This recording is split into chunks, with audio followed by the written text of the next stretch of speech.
దేవుడు మనల్ని ప్రేమించి నిన్ను గొప్ప చేసేటట్లుగా నీకు అప్పగించిన పని ఏదైనా, అది చిన్న పనే కానివ్వండి, పెద్ద పనే కానివ్వండి, నీకు అప్పగించిన పనిలో నువ్వు నమ్మకమైన వ్యక్తివైతే ఆయన నిన్ను అంచెలంచెలుగా ఆశీర్వదించునుగాక.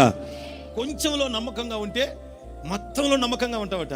కొంచెంలో నువ్వు నమ్మకంగా కనబడితే ఉన్నతమైన స్థితిలో కూడా నిన్ను నమ్మకమైన వ్యక్తిగా ఎంచి నిన్ను నిలబెడతాడు. నిన్ను గొప్పగా ఆశీర్వదించాలని ఆశపడుతున్నావు, నిన్ను ఘనముగా దీవించాలి నా దేవుడని కోరుకుంటున్నావు.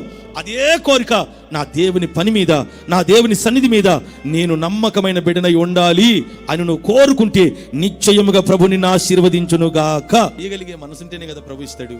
నువ్వు చేసే మనసు నీలో కనబడితే ఈనాటి నుండి ఏదో ఒక పని, మందిరములో నీవు ఒక పని కలిగి ఉందువుగాక.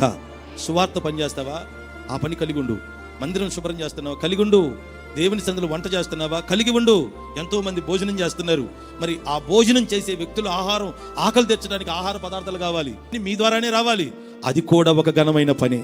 కనీసం దేవుని పనిలో ఏదో ఒక పని, ప్రభు నీ మనసుకు నీ ముందుకు తెచ్చిన ఏదో ఒక పని నువ్వు కలిగి ఉంటే ఖచ్చితంగా ఆయన నిన్ను ఆశీర్వదించునుగాక. హల్లెలూయా.